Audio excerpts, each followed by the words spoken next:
The United States has a special relationship with Israel that has no parallel in modern history, and it is almost wholly due to the lobby. The aid is given unconditionally.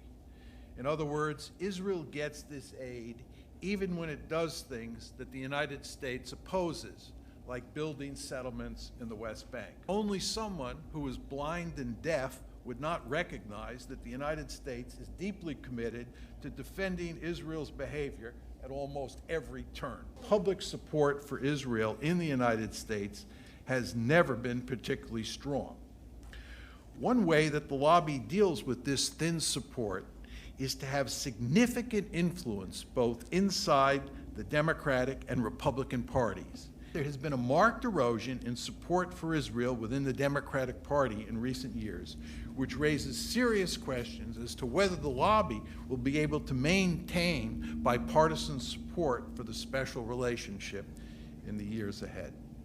Anyone who wants to be a serious player in the making of U.S. foreign policy understands full well that if he or she criticizes Israel, there will be a price to pay. The result is that there is no serious debate about Israel or the special relationship in Congress, the mainstream media, or prominent think tanks like the Council on Foreign Relations. Key stain on Israel's reputation is its brutal treatment of the Palestinians and the fact that it has become an apartheid state. Until recently, Israel and its supporters were able to maintain the fiction that there would eventually be a legitimate Palestinian state living side by side with Israel. But it is now clear that there is virtually no chance that will happen. Bottom line is that the days when Israel was seen as a morally upright David taking on an evil Goliath are over.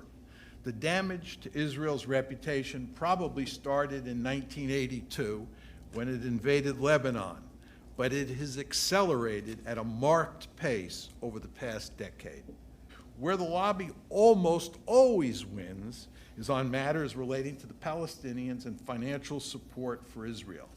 The fact that the Obama administration could do virtually nothing to get Israel to move toward a two-state solution, yet still opted to provide Israel with $38 billion in aid over the next decade is clear evidence that the lobby remains very powerful. I believe dark times are ahead for both Israel and the lobby. There's no reason to think Israel is going to move toward a two-state solution. Greater Israel is here to stay, and that state is and will remain an apartheid state.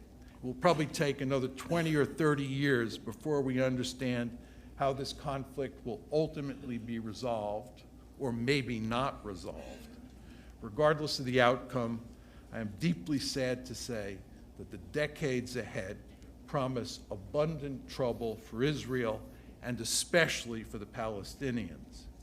And the United States will not be spared either, simply because the lobby will be working overtime to protect Israel and preserve the special relationship, which is likely to harm America's intellectual life as well as its politics.